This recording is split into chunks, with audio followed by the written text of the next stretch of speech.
भगवान को भी बहुत लोग नहीं मानते हैं, बहुत लोग सनातन को नहीं मानते हैं, लेकिन ऐसा नहीं है। सनातन शाश्वत है, शाश्वत था, शाश्वत रहेगा। रेखा पर इफेक्ट हो रहा है तो वो उस पर ज़्यादा विश्वास करेंगे। तो उस समय के पत्रकार जो सबसे पहले इसको प्रसिद्धि दिलाई थी वो भी एक पत्रकार थे, हमारे नारद जी। कैंसर जैसे भयावह रोग जिनसे लोग डरते हैं, अकाल मृत्यु तक का इससे पता लग जाता है। ये जो लाइन है, ये जो रेखाएं हैं, ये बिजली का एक तार है, इसमें विद्युत प्रवाह हो रही है। वहीं बीच से कोई एक रेखा काट दे तो वो डिस्टर्ब हो जाती है। राहु के बारे में सब जानना चाहते हैं क्योंकि कलयुग का ग्रह राहु है। जैसे बीच में खटाखट वाला एक चला था ना वायरल, वैसे ही हर कोई देख खटाखट आता कुछ नहीं है लेकिन आ भी जाता है। और राहु यदि किसी का पकड़ में आ जाए तो वो व्यक्ति दुनिया पर राज करेगा। आज के समय पे राहु का गुण ये है, राहु रिसर्च करवाता है। अच्छा, राहु की दशा में व्यक्ति बहुत बड़ा ज्योतिष आचार्य बन सकता है। कोई आदमी जिससे आप दोस्ती कर रहे हैं या रिश्ता रख रहे हैं, गर्लफ्रेंड, बॉयफ्रेंड, पति पत्नी, वो आपको कभी धोखा नहीं देगा। तिलों का क्या महत्व है? आज की तारीख में बहुत सारे लोग जो कपल जो हैं वो बच्चा ना होने से परेशान हैं। तो ऐसी भी कोई रेखा है कि बच्चे नहीं होते? ये मनी ट्रायंगल क्या होता है? हृदय रेखा, मस्तिष्क रेखा और जीवन रेखा, तीनों रेखा पर नक्षत्र का साइन एक साथ बन जाए तो उस व्यक्ति की अकाल मृत्यु हो जाती है।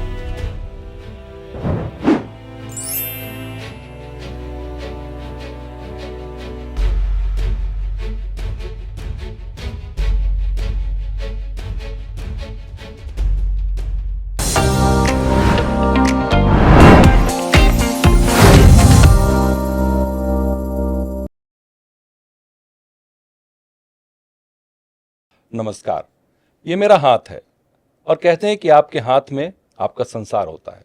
और इस संसार को पढ़ने के लिए हमारे साथ हैं आचार्य वशिष्ठ शर्मा। आपका बहुत बहुत स्वागत है हमारे पॉडकास्ट पर।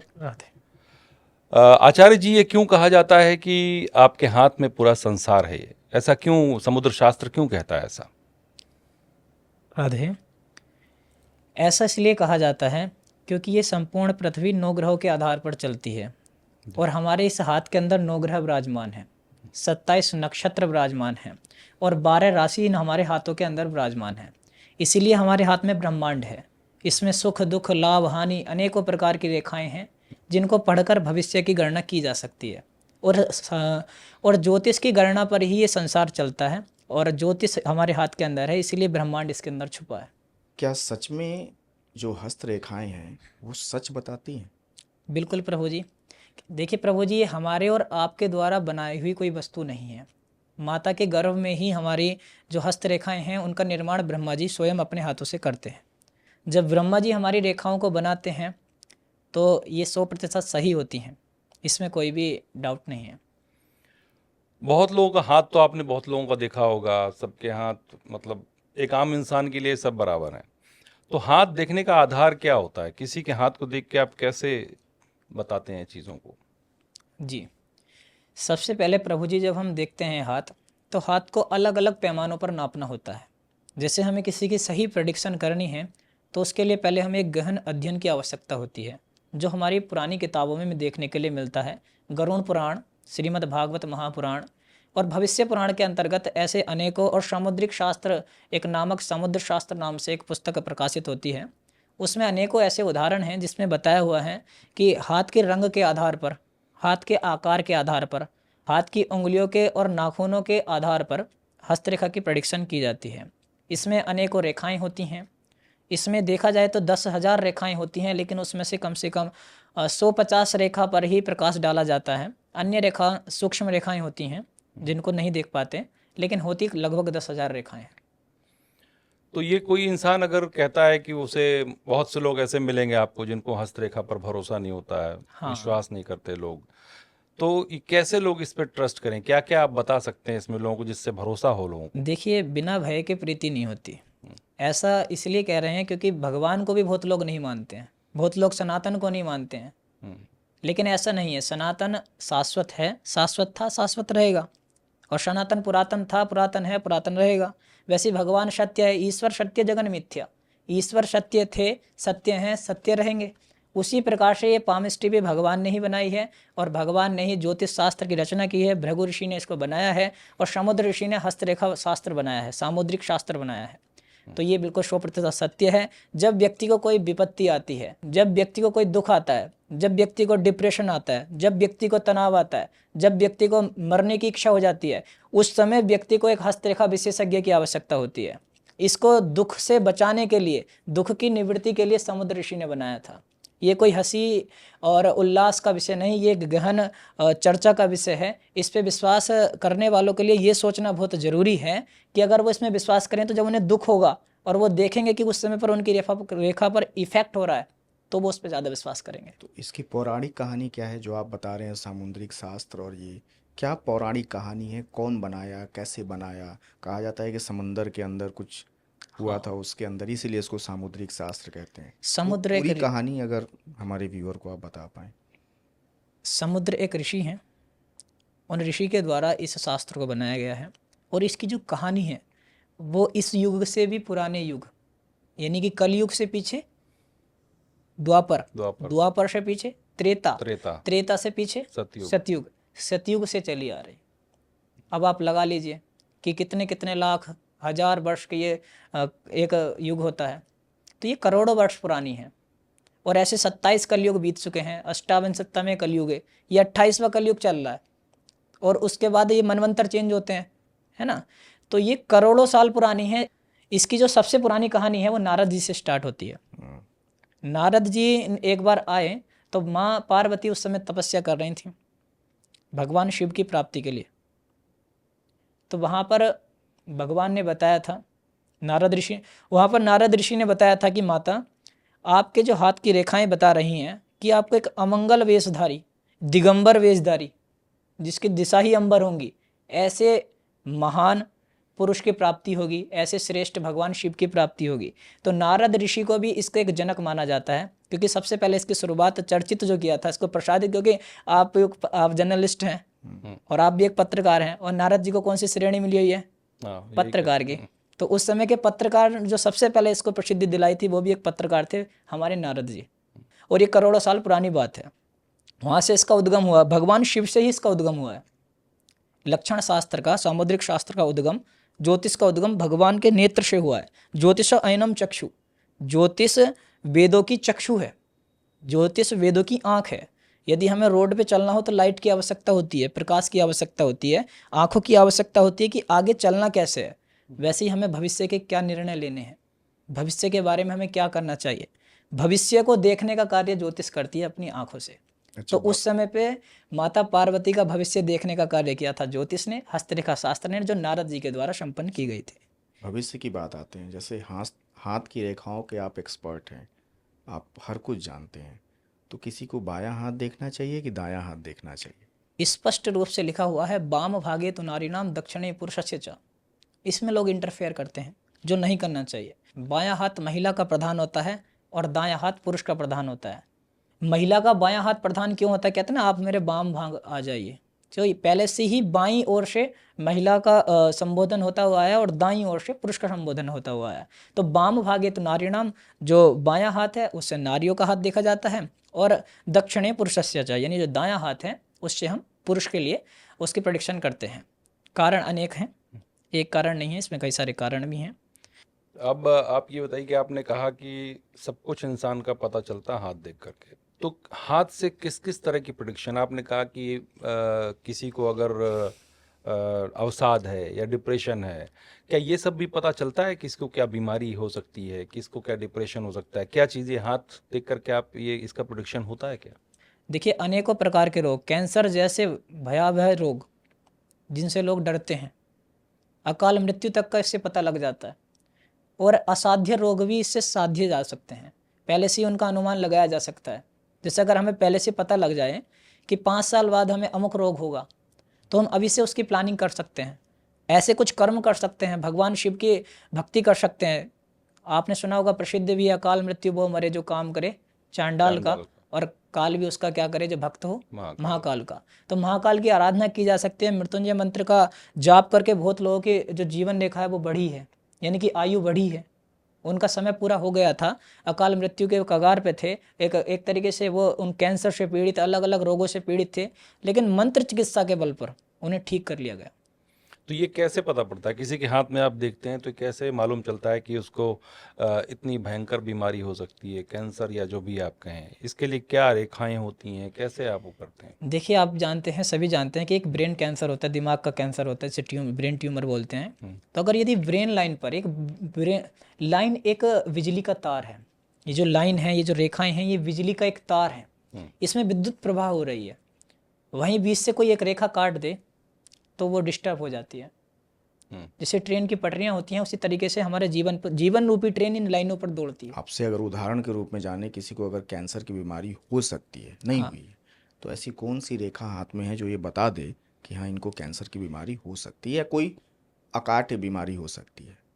इसके लिए सबसे पहले तो हमें अपनी, अगर हम इसी पर बात कर रहे थे, इस पर यदि हम अच्छे से बात करें तो ब्रेन लाइन, हमारी जो दिमाग की लकीर होती है, मस्तिष्क रेखा होती है, उस मस्तिष्क रेखा पर यदि कभी कोई नक्षत्र का साइन बन जाए तो बड़े बड़े कैंसर और डिप्रेशन के शिकार, मस्तिष्क तनाव और अनेकों प्रकार की दिमाग की बीमारी उस व्यक्ति को हो जाती है। ये नक्षत्र साइन क्या होता है? ये नक्षत्र साइन हम आपको दिखाते हैं, हमारे पास इसका चित्र है। इसको आम भाषा में स्टार भी बोलते हैं, आप देख सकते हैं। ये जो सूर्य की रेखा के नीचे, ये सूर्य लाइन के नीचे आप देख पा रहे हैं, ये स्टार बना हुआ, यही नक्षत्र है। जब एक क्रॉस बना हो और उसमें एक और क्रॉस बन जाए, 8 चक्र बन जाए, 7 चक्र बन जाए, वो नक्षत्र कहलाता है। ये जीवन को बर्बाद करने के लिए एक ही साइन बहुत है, दूसरे किसी साइन की आवश्यकता नहीं है। ये पूरी हथेली में अलग अलग स्थानों पर बनता है, अलग अलग ग्रहों पर बनता है। हाथ में 9 ग्रह होते हैं, इस पर भी हम बात करेंगे।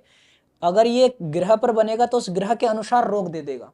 शुक्र पर बन जाए तो सेक्सुअल एक्टिविटी बिल्कुल डाउन, उसका पूरा जो शारीरिक सुख है, जो उसका पत्नी से मिलने वाला सुख है, वो उसको नहीं मिलेगा, जीवन में कभी नहीं मिलेगा। ये अगर मंगल पर हो जाए तो अपने ही क्रोध से व्यक्ति अपना खुद को बर्बाद कर लेगा, 100% बर्बाद कर लेगा। यही अगर नक्षत्र का साइन सूर्य पर्वत पर बन जाए, कितनी ही मेहनत कर ले, कभी भी कोई बड़ा राजनीतिक पद नहीं ले पाएगा, बल्कि और अपमान मिलेगा सम्मान की जगह। शनि पर बन जाए तो भयावह रोग, बड़े बड़े रोग, असाध्य रोग, कष्ट, अचानक एक्सीडेंट, दुर्घटनाएं, एक एक मात्र नक्षत्र के साइन से। तो ये कितनी डीप है, आप यहीं से समझ सकते हैं। केवल एक मात्र नक्षत्र का साइन इतनी सब बातें बता दे रहा है। और अभी तो हमने एक आधी ही बात की है। इसके बाद ये राहु पर बने तो मस्तिष्क में मति भ्रमित कर देता है। व्यक्ति जब भी चाहेगा पैसा पैसा पैसा, पैसे के पीछे जाता रहेगा, लेकिन उसको कभी पैसा ही नहीं मिलेगा। ट्रेडिंग, जुआ, अलग अलग आप देखते होंगे आजकल। कोई कहता है हमने इतने रुपए गवा दिए, इस खेल में हमने इतने रुपए, ये एक्टर लोग इसका प्रचार भी करते हैं कि ये जुआ खेलिए। इन जुओं में जो पैसे गवाते हैं उनके हाथ में नक्षत्र का साइन पाया जाता है। जो 50 लाख से प्लस गवाते हैं और 20-20 लाख गवाते हैं, उनके हाथ में ये मैंने अपनी आंखों से खुद ये साइन देखा है। कहते गुरुजी हम 2-2, 3-3 करोड़ के कर्ज में, ऐसे लोग हमारे पास आते हैं। उनके राहु रेखा पर नक्षत्र का साइन होता है, उनके राहु पर्वत पर नक्षत्र का साइन होता है। नक्षत्र का साइन चंद्रमा पर बन जाए, मन की स्थिति, चंद्रमा मन का कारक है, मन को इनबैलेंस कर देगा। कभी किसी भी चीज़ में मन नहीं लगेगा, किसी भी कार्य में मन नहीं लगेगा। कुछ भी व्यक्ति अच्छा करना चाहे, मन उसका हमेशा खराब रहेगा। उसके पास पैसा है, घर है, गाड़ी है, सब कुछ है, लेकिन उसके पास एक अच्छा मन नहीं मिलेगा, संतुष्टि नहीं है। संतुष्टि उसके पास नहीं। तो आचार्य जी, आपने अभी कहा 9 ग्रह, तो आप एक एक करके पहले तो उन ग्रहों को बताइए, कहाँ होते हैं, कैसे होते हैं, लोगों को समझ में आए कि इन ग्रहों के चक्र क्या हैं, इन ग्रहों में कहाँ क्या होता है, जिससे लाइफ जो है या तो बैलेंस होता है या इम्बैलेंस होता है। तो वो एक बार आप अगर आप समझा पाएँ हमारे। देखिए प्रभु जी, जैसे हमने शुरुआत में बात की थी कि हमारी पूरी सृष्टि में इस संसार को चलाने वाले 9 ग्रह हैं, जिनका अपना रंग और रूप भी है। जो एक 9 ग्रह केवल एक वस्तु नहीं है, ये देवता भी हैं। सूर्य देवाय नमः, सूर्याय नमः, खगाय नमः, भास्कराय नमः। सूर्य के अलग अलग नामों से हम उसे पुकारते हैं। शनिश्चराय नमः, शनि को हम अलग अलग नामों से पुकारते हैं। और राहुवे नमः, केतुवे नमः, अलग अलग एक देवता हैं, ये एक पुरुष हैं। इनके अंदर अवगुण भी हैं, इनके अंदर गुण भी हैं, इनके अंदर इनकी अपने कारकत्व भी हैं। कोई लग्जरी देने वाला है तो कोई लग्जरी छीनने वाला है, कोई सुख देने वाला है तो कोई दुख देने वाला है। लेकिन वो हमें सुख देंगे या दुख देंगे वो तो हम अपनी हस्तरेखाओं से देखेंगे, उस ग्रह की स्थिति पे मैटर करता है। लेकिन अगर हम ग्रहों की बात करें तो हमारे हाथ में केवल 9 ग्रह होते हैं जी। 10वां ना कोई ग्रह होता है, ना कोई 8 ग्रह होते हैं। मूल रूप से 7 ग्रह होते हैं, जिसमें से 2 ग्रह राहु और केतु छाया ग्रह हैं, जो आप सब जानते होंगे, स्वरभानु नामक एक दैत्य था, जिसके कारण से भगवान विष्णु ने अमृत पीने के दौरान उनको अपने चक्र से काट दिया था। उसके बाद उनको स्वरभानु से राहु और केतु का रूप मिला था। अब वे राहु केतु कहाँ होते हैं, सूर्य कहाँ होता है, चंद्र कहाँ होता है, अब हम आपको को दिखाने जा रहे हैं। तो राहु और केतु को देवता माने या दैत्य माने? देखिए, राहु और केतु पाप ग्रह माने, ग्रह हैं जी। उन्होंने अमृत पान किया है, पाप ग्रह हम इनको मान सकते हैं और पाप कर्तरी में ये आते हैं। और शुभ ग्रह मानेंगे हम, जैसे कि हमारा सौम्य चंद्रमा है और देवगुरु बृहस्पति है, ये देवगुरु हैं, ये हमारे देवग्रह हैं। ये हमारे पुण्य ग्रह पाप ग्रह इसी तरीके से होते हैं, तो ये पाप ग्रह में आते हैं। राहु और केतु दोनों पाप ग्रह में आते हैं। जी। चलिए अब हम दिखा देते हैं आपको जो हम दिखाना चाह रहे हैं। देखिए, ये हम बड़ा ही प्यारा सा आपके लिए एक हमने चित्र बनाया है, जो आपको हमारे अलावा कहीं देखने के लिए नहीं मिलेगा। बहुत बढ़िया। कारण ये है, आपको मिल भी सकता है लेकिन इस प्रकार का देखने के लिए नहीं मिलेगा, क्योंकि इसमें ग्रह और उनके रंगों के साथ दिखाया गया है। आप इसमें देख सकते हैं, आपको देखने के लिए मिल रहा होगा, जहाँ पर शनि लिखा है वहाँ पर एक काले रंग से उस पर चारों तरफ स्क्रॉल बना हुआ होगा, और जहाँ पर सूर्य होगा वहाँ पर लाल कलर से होगा, और यहाँ पर आप देख सकते हैं बुध हरे कलर से हैं, क्योंकि बुध का हरा कलर है। और उसके बाद यहाँ पर बृहस्पति है पीले कलर से, और बृहस्पति पीले कलर से होने के साथ साथ इसमें सफ़ेद रंग के होते हैं चंद्रमा और शुक्र। तो जो हमारा शुक्र है वो हमने तोतई कलर से बनाया हुआ है, लेकिन ये वाइट कलर का है। इसके बाद आपको राहु और केतु काले कलर के देखने के लिए मिलेंगे। ये हमारे 9 ग्रह होते हैं। इन 9 ग्रहों के आधार पर व्यक्ति को सुख दुख लाभ हानि दुनिया भर के सांसारिक सुख दुख सब इन ग्रहों से मिलते हैं। केवल आपने शनि को, राहु को और केतु को, हाँ 3 को काले बॉर्डर से कर रखा है। हाँ, क्योंकि इनकी कैटेगरी एक ही है। हाँ जैसे आप समझ सकते हैं ना, अगर ये इनबैलेंस हुए तीनों, जी। अगर कोई बड़ा दबंग व्यक्ति हमारे पीछे पड़ जाए तो वो हमारा विनाश कर सकता है। अगर किसी बड़े दबंग व्यक्ति की हमें सपोर्ट मिल जाए, जैसे लॉरेंस बिश्नोई की सपोर्ट आजकल किसी को मिल जाए तो अगले वाले घबराने लग जाते हैं। लॉरेंस बिश्नोई एक तरीके से वर्तमान समय में देखा जाए तो है कौन? दबंग है जी। तो दबंग की सपोर्ट मिलना भी एक बड़ा कारक बन जाता है, हमारे उत्थान का कारक बन जाता है एक दबंग की सपोर्ट मिलना भी।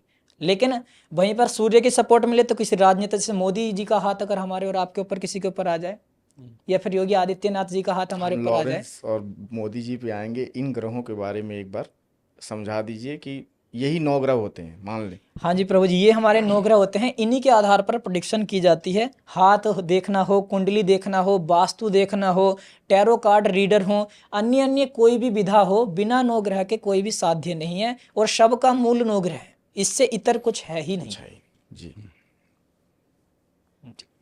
मैं ये कह रहा था कि थोड़ा सा उस पर बात करते हैं कि आपने कहा कि ग्रहों की प्रकृति होती है। हाँ, आपने कहा किसी दबंग का साथ मिल जाए तो आप आगे बढ़ सकते हैं। तो ये कैसे पता पड़ता है कि वो ग्रह उसके, आप हाथ देखते हैं कि वो उसके फेवर में है या उसके अगेंस्ट में है, और उसके लिए क्या करना चाहिए? सपोज मान लो मैं राहु की बात करूं, हाँ, तो ये कैसे पता चलता है आपको देख करके? और उसके क्या नुकसान होते हैं? अगर कोई राहु अगर अगेंस्ट में है किसी के तो क्या होता है, फेवर में है तो क्या होता है? इसके लिए हम पहले राहु की बात करते हैं। राहु के बाद सूर्य चंद्र मंगल बुध बृहस्पति शुक्र शनि राहु केतु सभी की बात करेंगे। जैसे आपका पहला प्रश्न राहु का है, राहु के बारे में सब जानना चाहते हैं, क्योंकि कलयुग का ग्रह राहु है। कलयुग में कोई राजा है तो वो राहु है। क्यों? क्योंकि कलिकाल है, मशीनों का युग है, मशीनों का जमाना है, बिना कंप्यूटर के कुछ नहीं होता। वैसे ही कंप्यूटर के लिए बुध और राहु दोनों की आवश्यकता पड़ती है। राहु अचानक वाला है, हर किसी को अचानक चाहिए, बस कुछ ना करना पड़े, अचानक। जैसे बीच में खटाखट वाला एक चला था ना वायरल, वैसे ही हर कोई देख खटाखट आता कुछ नहीं है लेकिन आ भी जाता है, खटाखट आ भी जाता है, एकदम से आ भी जाता है व्यक्ति के पास। चीज़ें कब आती हैं? जब उसका राहु बैलेंस हो। राहु यदि बैलेंस है, अचानक सुख मिलेगा, अचानक आपको उम्मीद भी नहीं होगी लेकिन आपके पास पैसा कहीं ना कहीं से आ जाएगा। आपने 10 साल पहले कोई काम करके छोड़ दिया है, अटक गया था, लेकिन राहु की अच्छी दशा आई तो एकदम बनने लग जाएगा। राहु कार्य बनाता है कब? जब वो बैलेंस हो। राहु यदि इनबैलेंस है, अभी ये बैलेंस और इनबैलेंस क्या होता है इस पर भी अभी हम आएंगे। पहले ही जानते हैं राहु करता क्या है। राहु मति भ्रमित करने का कार्य करता है। राहु हमें परेशान करने का कार्य करता है, राहु डिप्रेशन देने का कार्य करता है, राहु रोग देने का कार्य करता है। राहु की प्रकृति अच्छी नहीं है। राहु हमें पाप ग्रह बताया पाप ग्रह होता है। लेकिन यदि फेवर में आ जाए, हम्म, अगर ये हमारे फेवर में आ जाए, अगर राहु का स्थान हमारी हथेली होती है, यहाँ पर राहु होता है, ये जितना हथेली बीच में दबी हुई होगी नीचे, उतना ही राहु उत्थान करेगा। अच्छा अब ये जितनी उठी हुई होगी ऊपर के लिए, उतना ही व्यक्ति को पैसे के मामले में, किसी के भी मामले में परेशान ही करेगा। तो राहु एक भयावह, राहु एक लेकिन क्रूर इसमें भी मैं है, एक अच्छा भी है। चीज और पूछना चाहूंगा, बाकी पर्वत जो आप देखते हैं, जो मैंने पढ़ा कहीं, वो उभरे हुए होते हैं तो अच्छे माने जाते हैं, हाँ, लेकिन राहु के बारे में दबा हुआ आपने कहा अच्छा माना जाता है। राहु ऐसा दबा हुआ अच्छा माना जाता ऐसा है, क्यों? क्योंकि उसका स्थान दबा हुआ होने वाली जगह है, उसका स्थान मध्य में है, हथेली के बीच में है। ये धन के स्थान पर कब्जा करके बैठा हुआ है। अच्छा तो जो झुका हुआ व्यक्ति होगा उसके पास ज्यादा धन आता है, और जो हमेशा ऐंठ में होगा, किसी की नहीं सुनेगा, अकड़ में रहेगा, घमंड में रहेगा। तो राहु घमंड में करने का कार्य करता है, ईगो लाता है एकदम। मंगल वाला भी गुण राहु के अंदर है कि अरे नहीं हम सब देख लेंगे, लेकिन वो देख कुछ नहीं पाते। उनके पास कोई योजना नहीं होती, कुछ नहीं होते, और वह गड्ढे में गिर जाते हैं। भाई राहु यदि बैलेंस से दबा हुआ है, ऐसा समुद्रिक शास्त्र में लिखा है, राहु यदि दबा हुआ हो, वो जितना गहरा होगा उतना ही ज़्यादा फलदायी होता है, और जितना उभरा हुआ होगा उतना कम फल देता है। अच्छा, तो अब इस पे आते हैं, राहु उभरा हुआ है किसी का, हाँ, अब वो क्या या जीवन भर परेशान रहेगा या कुछ तरीके हैं जिससे वो परेशानी से दूर हो जाए? देखिए राहु से बचने के तो बहुत उपाय हैं, जी। और राहु यदि उभरा हुआ नहीं है तब भी इतना ज़्यादा कोई साइड इफेक्ट नहीं होगा। लेकिन राहु पर यदि क्रॉस आ जाए तो जीवन में उस व्यक्ति को बचाने वाला नहीं है। अगर राहु पर क्रॉस आ जाए, राहु पर्वत पर राहु पर्वत पर एक क्रॉस का साइन बन जाए, हम्म, या कोई नक्षत्र का साइन बन जाए, क्रॉस हुआ, नक्षत्र हुआ, इसके बाद और भी ऐसे साइन हैं जो सही नहीं माने जाते पामिस्ट्री के अकॉर्डिंग, यब का साइन आ जाए, द्वीप का साइन आ जाए, तो ये व्यक्ति के लिए अति घातक हो सकते हैं। इसके लिए ही पामिस्ट्री को बनाया गया था। क्या क्या इसके नुकसान हो सकते हैं? आपने कहा अति घातक, क्या क्या परिणाम हो सकते हैं? सबसे पहले व्यक्ति को रोग में, और इसकी मस्तिष्क रेखा गुजर कर जाती है इसके ऊपर से, राहु के ऊपर से मस्तिष्क रेखा गुजर कर जाती है। तो ये सबसे पहले मति भ्रमित करने का कार्य करता है। जब व्यक्ति की मति भ्रमित होगी तो व्यक्ति शारीरिक रूप से परेशान हो जाएगा। मति भ्रमित होगी तो मानसिक रूप से परेशान होगा ही होगा, शारीरिक रूप से भी परेशान होगा, क्योंकि उसका जो दिमाग है वो स्थिर नहीं रहेगा। उसके बाद उसको कष्ट अलग से होगा, यानी कि कोई रोग होगा उस समय, कोई मस्तिष्क से रिलेटिव रोग, कोई शरीर से रिलेटिव, शारीरिक सुख नहीं मिलेगा। अब जब शारीरिक हमारा व्यय होगा, हानि होगी, तो आर्थिक तो अपने आप ही होगी। एक व्यक्ति 40 साल तक मेहनत करता है, अपने शरीर पर ध्यान नहीं देता, उसके बाद वो अपना जो पैसा कमाता है 40 साल के बाद वो अपने शरीर में लगाता रहता है। और ये आज के जीवन में तो होता ही रहता है। हाँ। बाहर दिल्ली, एनसीआर, बेंगलोर के लोगों में तो यही है कि 40 साल पैसे कमाते हैं, हाँ, और फिर 40 साल के बाद इतने रोग हो जाते हैं कि उन रोगों में पैसे गंवाते हैं। बिल्कुल। अगर वो अपने राहु को बैलेंस करके चलें, बैलेंस कैसे होगा? राहु, हाँ, परेशान है तो परेशान परेशान है तो उसको बैलेंस अब कैसे? व्यक्ति बहुत ज़्यादा परेशान है, चारों तरफ से कोई मार्ग नहीं दिख रहा, व्यक्ति आत्महत्या तक करने के लिए तुला आया है। अगर ये राहु पर्वत पर ये सब हाँ। चीजें हैं, कोई निशान है, क्रॉस है, जी, जो जी। भी है, जी, तो अब इसको कैसे, इसका उपाय क्या है बचने का? देखिए राहु कैसा, इसकी प्रवृत्ति है भटकाने वाली। तो भटकाने के लिए सबसे पहले मेडिटेशन करें भाई, दिमाग को स्थिर करना पड़ेगा। इसके लिए मेडिटेशन करना ही पड़ेगा, ध्यान लगाना पड़ेगा, और एक योग्य गुरु की आवश्यकता हर किसी को अपने जीवन में पड़ती है। एक योग्य गुरु बनाना पड़ेगा, और गुरु बनाने के साथ गाय की सेवा करनी पड़ेगी। गुरु बनाओ, गाय की सेवा करो, काली गाय की सेवा करो, जो काले कलर की गाय हैं, काले रंग की गाय की यदि कोई सेवा सच्चे मन से करता है, उसको शनिवार के दिन चारा दे कर आता है और उड़द की दाल उसको दे के आता है, तो उसका राहु बैलेंस होता है। मछलियों की कोई जितनी ज़्यादा सेवा करेगा, राहु उसका उतना ज़्यादा बैलेंस होगा। और राहु यदि किसी का पकड़ में आ जाए तो वो व्यक्ति दुनिया पर राज करेगा आज के समय पे। अच्छा, ये राहु की अच्छा, राहु की ये मतलब महत्व, इतनी ताकत है। इतनी राहु की ताकत है। और अब बात करें राहु के साथ सबसे ज्यादा जो डर लगता है इंसान को, दूसरे ग्रह, वो है केतु, जिसका नाम सुन के आदमी परेशान हो जाता है। किसी को परेशान करना है और कोई ज्योतिष या कोई पामिस्ट्री वाला ही कह दे कि आपका राहु केतु खराब है, बस आदमी वहीं उस से दिन डर शुरू हो तनाव में जाता आ है। जाता है। तो उसका क्या है? इसका रीज़न ये है कि देखिए, अगर आपके खिलाफ कोई अच्छा नेता, कोई प्रसिद्ध सम्मानित व्यक्ति कोई कदम उठाए, तो आपको पता है कि उसके अंदर दयालुता है, वो कभी भी इतना कठोर नहीं हो सकता। जैसे कि आपके पिताजी यदि आपको डांटे तो आपको बुरा नहीं लगेगा, लगेगा तो कुछ समय के लिए लगेगा। कुछ समय के लिए। माता जी डांटे तो ऐसा लगेगा कि कोई बात नहीं। जैसे चंद्रमा हमें परेशान कुछ समय के लिए करे तो बाद में लगता है कि चंद्रमा सौम्य भी है, जैसे अभी प्यार मिलना भी है। लेकिन इनके साथ ऐसा नहीं होता।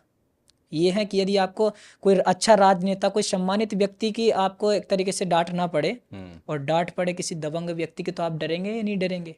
बिल्कुल। आपको कोई दाऊद जैसे बड़े बड़े इधर उधर से धमकी कोई जैसे धमकी आ जाए, मिल रही है, सलमान खान को हाँ, मिल रही है धमकी, हाँ, शाहरुख खान को मिल रही है धमकी, तो ऐसी धमकी की बात कर रहे हैं आप? हाँ हाँ हाँ, तो कितनी जल्दी डर जाते हैं ना व्यक्ति, अरे भाई अमुक उसने धमकी दी है।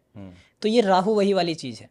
अच्छा, इसी धमकी की वजह से पंजाब के जितने भी सिंगर हैं वो गार्ड लेके घूमते हैं, क्योंकि उनको धमकियां ही मिलती रहती हैं, उनके पास पैसे बहुत हैं। सबको मिलती हैं। हाँ, इसी ये भी मान सकते हैं। तो ये एक उदाहरण था। लेकिन मेन चीज ये है कि देखिए, राहु को बैलेंस करना कोई ज़्यादा बड़ी बात नहीं है। आप गौ सेवा कीजिए, सच्चे मन से कीजिए, आप काली गाय की सेवा कीजिए। और गाय, कोई सी भी गाय, क्योंकि गायों के अंदर पूरे 9 ग्रहों का वास है। और इसीलिए सनातन में गाय को इतनी महत्वता दी गई है। अन्य किसी पशु को इतनी महत्वता नहीं दी गई, लेकिन गाय को सबसे ज्यादा माता का दर्जा हमने गाय को दे रखा है। क्यों? तो उसमें काली गाय ही क्यों? कुछ काली गाय, क्योंकि राहु का कलर काला है, राहु का गुण काला है। राहु के जी जो कार्य हैं वो पाप कर्तरी वाले, पाप वाले कार्य हैं। इसलिए काली गाय को अगर हम चुने, काले कुत्ते को चुने, रोटी दें उसको शनिवार के दिन, तो राहु हमारा बैलेंस हो जाता है। और केतु? केतु भी उसी का भाई है, दोनों। केतु, अगर केतु किसी का खराब है केतु, वो कैसे पता चलता है आपको हथेली में? और जैसे आपने बताया कि राहु है तो बीच में होता है, वो दबा होना चाहिए। एक चीज राहु की रह गई थी, क्योंकि हर किसी के पास जब अवगुण होते हैं तो गुण भी जरूर होते हैं। अच्छा। कोई कितना ही अवगुणी व्यक्ति हो, उसके पास गुण जरूर मिलेगा। राहु का गुण ये है, राहु रिसर्च करवाता है। अच्छा। राहु की दशा में व्यक्ति बहुत बड़ा ज्योतिष आचार्य बन सकता है, बहुत बड़ा कंप्यूटर का विशेषज्ञ बन सकता है। एक आप बोलेंगे इतने बड़े बड़े विशेषज्ञ जो बने हैं, जितने भी वैज्ञानिक हैं, वो सब राहु की दशा में बने हैं। राहु ने ही उनको आगे बढ़ाया, क्योंकि राहु संघर्ष भी है, राहु खोज है, राहु रिसर्च है। किसी को पीएचडी तक राहु करवाता है। जितने भी लोग पीएचडी कर रहे होते हैं, कहीं ना कहीं पे राहु से ही प्रभावित होते हैं, क्योंकि राहु की कमांड मस्तिष्क पर है। और जिसकी कमांड मस्तिष्क जिसका स्थिर है, वो दुनिया हिला सकता है, वो चेंजिंग कर सकता है। बस उसे बैलेंस करके रख, बस उसे बैलेंस अच्छे गुरु का सानिध्य और गौ सेवा, और साथ में मेडिटेशन डेली। क्योंकि चाणक्य हमेशा मेडिटेशन किया करते थे, और पूरा ब्रह्मांड हिलाने की शक्ति उनके अंदर थी। पूरा एक विश्व गुरु बनाने की भारत को शक्ति उनके अंदर थी, और अखंड भारत का उन्होंने निर्माण किया था। किन्होंने? चाणक्य जी ने। चाणक्य जी मेडिटेशन बहुत ज़्यादा किया करते थे। तो उनके भी राहु ऊपर थे क्या? बिल्कुल, राहु को उनको इफेक्ट है। और केतु के लिए आप बता रहे थे, राहु की बात तो हो। अब राहु के बाद हम केतु पर आते हैं। देखिए, राहु पर हमने इतनी चर्चा की, अब केतु के भी कुछ गुण हैं। केतु यदि अच्छा है तो करने वाला कौन है? सब प्रभु। तो वो उसका प्रभु में मन बहुत लगेगा, भगवान में बहुत मन लगेगा। केतु श्रद्धा, भक्ति भाव का प्रतीक है। केतु के लिए हम, लेकिन ये ऐसा क्यों? वो तो पाप ग्रह है और उसको हमारे शास्त्रों में, ग्रंथों में राक्षस माना गया। तो ऐसा जिस पे प्रभाव रहता है केतु का, वो धार्मिक की तरफ जाता है, ऐसा कैसे, क्यों होता है? धार्मिक के लिए जाता है, ऐसा पहली बात तो शास्त्रों में लिखा है। दूसरा, राहु का प्रभाव होता है ऊपर ऊपर, क्योंकि राहु कौन है? सर है, और केतु धड़ है, तो वो अलग है। अच्छा। वो मस्तिष्क की रेखा का प्रभाव अब राहु पर नहीं आता। इस पर प्रभाव होता है चंद्रमा का, केतु पर। हाँ। अब चंद्रमा सौम्य ग्रह है और मन का कारक है, और मन से टच में है एकदम। आपको हम दिखा देते हैं कि किस तरीके से केतु टच में है। ये केतु है, और इसके बगल में पास में ही चंद्रमा है जी। तो चंद्रमा किससे प्रभावित है? केतु से। और केतु में जो गुण आते हैं, वो चंद्रमा के गुण इफेक्ट आ जाते हैं। और चंद्रमा के जब इफेक्ट इसके अंदर आने लग जाते हैं, तो इसके अंदर सौम्यता भी बढ़ जाती है, भगवान के प्रति लगाव भी बढ़ जाता है, और श्रद्धा और दयालुपन की जो बात आती है, वो केतु के अंदर आ जाती है। अच्छा। तो केतु से कुछ रोग, कष्टदायक रोग भी होते हैं, ऐसी बात नहीं है। केतु से जैसे अलग अलग प्रकार के रोग होते हैं, बहुत बहुत भयावह रोग भी होते हैं, जो बताए भी नहीं जा सकते, ऐसे भी रोग होते हैं। नहीं, किस प्रकार के, मतलब कुछ बताएं ताकि लोगों को पता चले कि केतु अगर खराब है तो क्या रोग? जैसे अचानक से किसी व्यक्ति की हड्डियां गल जाना। अरे, एक देखते नहीं आप, अलग अलग से जो रोग देखने के लिए मिलते हैं, जो हम सुनते भी नहीं है, वो ऐसे रोग अचानक से रोग करने वाला काम केतु करता है, और बड़ी बीमारियां कर देता है। मतलब जिनका ट्रीटमेंट नहीं, असाध्य रोग। असाध्य रोग केतु कर देता है। लेकिन केतु भक्ति भाव में बहुत लगाता है। आपने देखा होगा, जब किसी को बीमारी हो जब किसी को दुख हो तो बड़े भक्ति भाव में लगता हम्म, है ना। हाँ, ये तो होता है। या कोई भी परेशानी कोई आती भी है जीवन परेशानी आए तो वो सब केतु की वजह से होता है। हाँ, लेकिन ऐसे आदमी ये भी कहते हैं कि मैं इतना भक्ति भाव करता हूँ, इतना भगवान को पूजता हूँ, उसके बाद भी भगवान मुझे ऐसा रोगी क्यों बना दिया, इतने रोग क्यों दे दिया। देखिए लोग ऐसे ही कहते हैं। ये प्रारब्ध होता है, जी। ये हमारा प्रारब्ध है। और अगर हम इस प्रारब्ध को खुशी खुशी भोगते हैं कि ये हमारा प्रारब्ध था, इसको हम भोग रहे हैं, अब हम आगे से अच्छे कर्म करेंगे, तो हमारा ये 84 लाख योनियों का चक्कर कट जाता है।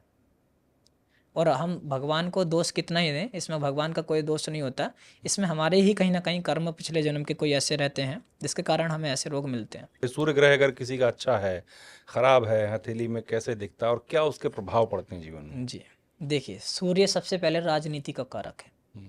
राजनीति में ऐसे लोगों की बहुत अच्छी पकड़ होती है जिनका सूर्य बैलेंस होता है। अब ये सूर्य बैलेंस और इनबैलेंस क्या है, पहले हम बैलेंस और इनबैलेंस पर ही बात करते हैं। केवल दवा होना और उधार लिए हुए होना बैलेंस और इनबैलेंस नहीं है।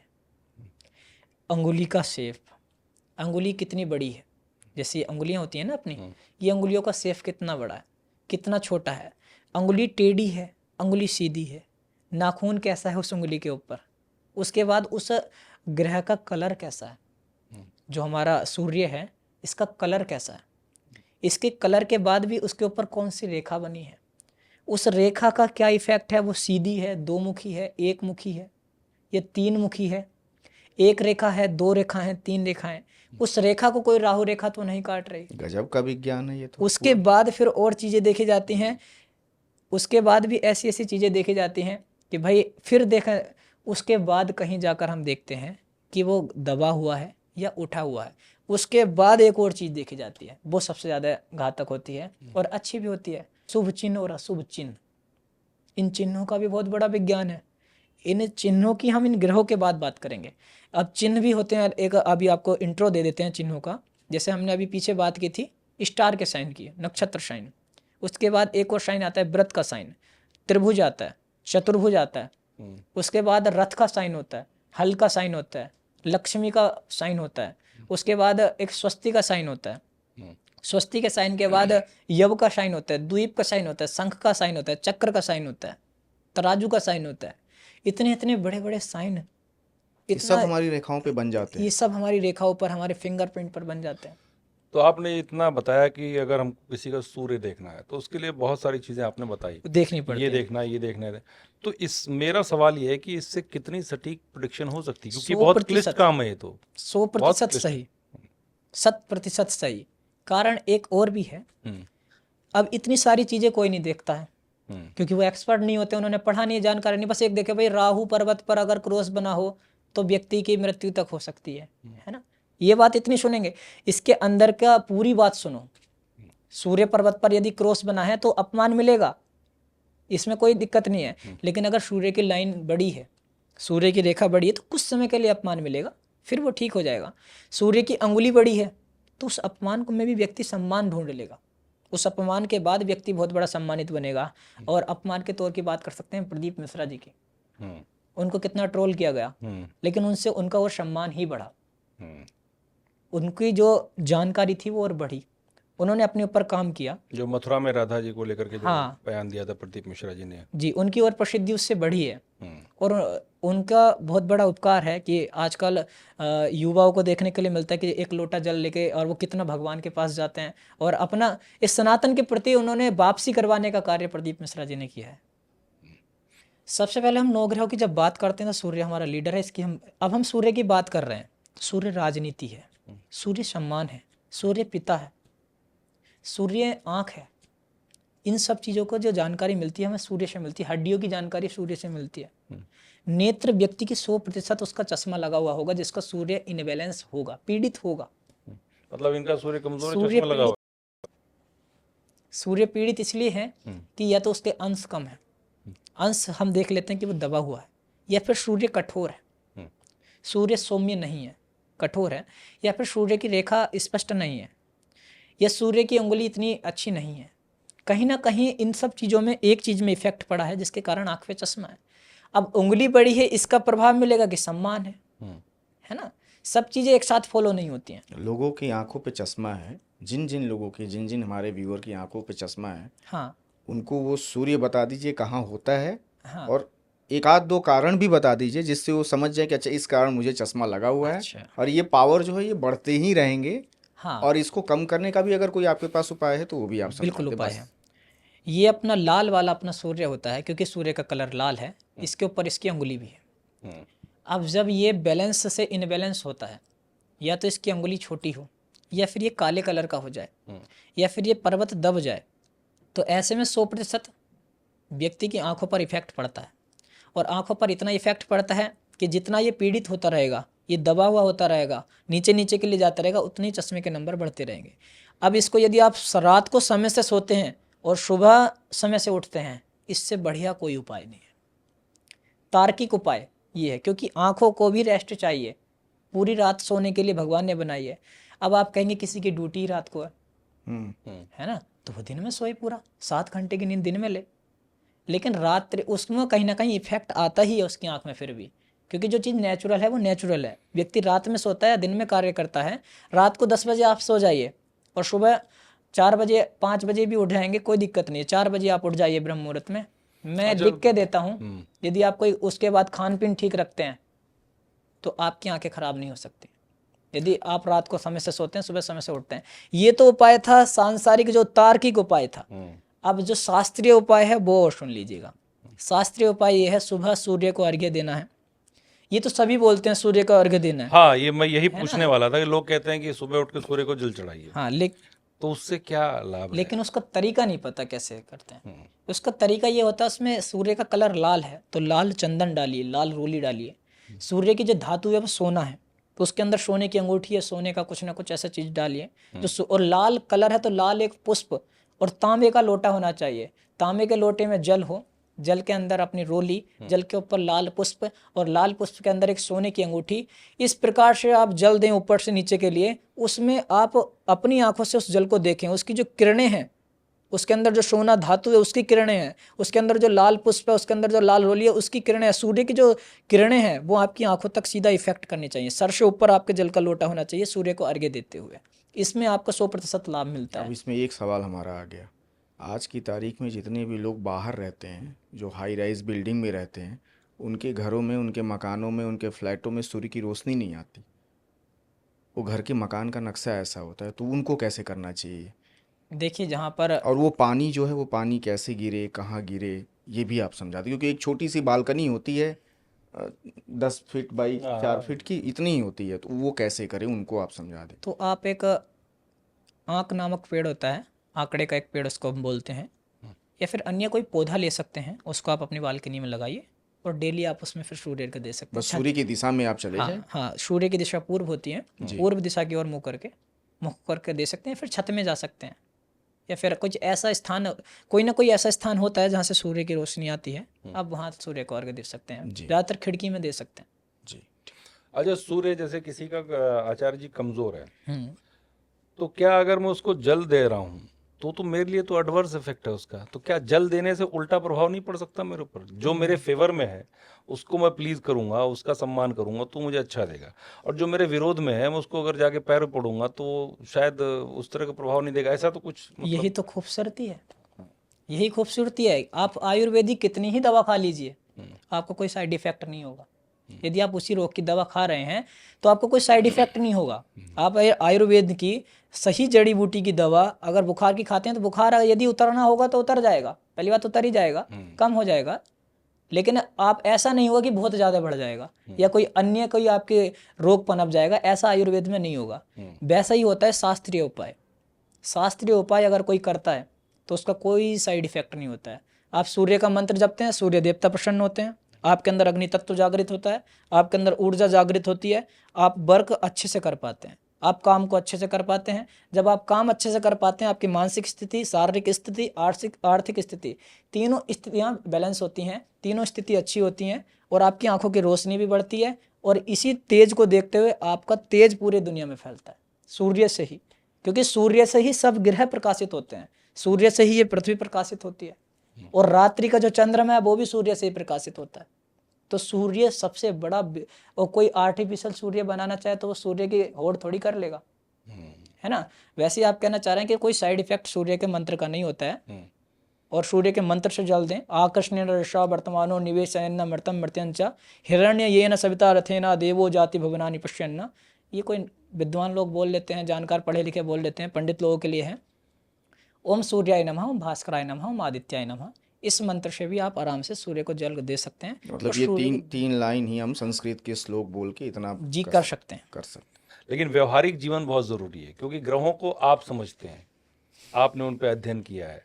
एक आम आदमी नहीं समझता, वो अपनी समस्याओं को देखता है और उनका निदान ढूंढता है, उनका सोल्यूशन ढूंढता है। तो हर इंसान की ख्वाहिश होती है, जैसे आपसे बात हुई, पैसा कमाना। तो क्या कोई इंसान जीरो से हीरो बन जाता है? कैसे बन जाता है? वो कौन सी कंडीशंस होती हैं, कौन सी रेखाएं होती हैं जो इस तरह से लोगों को बना देती हैं? अगर आप बताएं आप तो। वो रेखा जरूर समझाइए, रेखा जरूर बताइए कि बन जाता है। ये करोड़पति की तो हर किसी को ही बहुत चाहत लोग होती है। कहानियां हमने सुनी है, हर हमने बहुत लोग कहानियां सुनी जो कुछ नहीं थे, जिन्होंने जीरो राजा से रंक बन गए, हाँ, और रंक से राजा बन गए। तो दोनों हुआ, जो कुछ नहीं थे वो बहुत बड़े लोग बन गए, हाँ। या बहुत बड़े लोग थे और आजकल जो राजनीति में नंबर 1 है, जो हीरो हैं, वो कभी जीरो थे। हाँ बिल्कुल। तो वो ऐसा कौन सा योग होता है, या ऐसी कौन सी रेखा होती है जो इससे होता है ऐसा कि मतलब अचानक ओवरनाइट चीजें बदल जाना, कि रात भर में सब कुछ चेंज हो? देखिए, रोडपति से करोड़पति तक का यदि किसी को सफर करना है तो उसके लिए राजयोग का होना बहुत जरूरी है। हाथ में कुछ चुनिंदा रेखाएं ऐसी होती हैं जो व्यक्ति को रोडपति से करोड़पति बनाती हैं।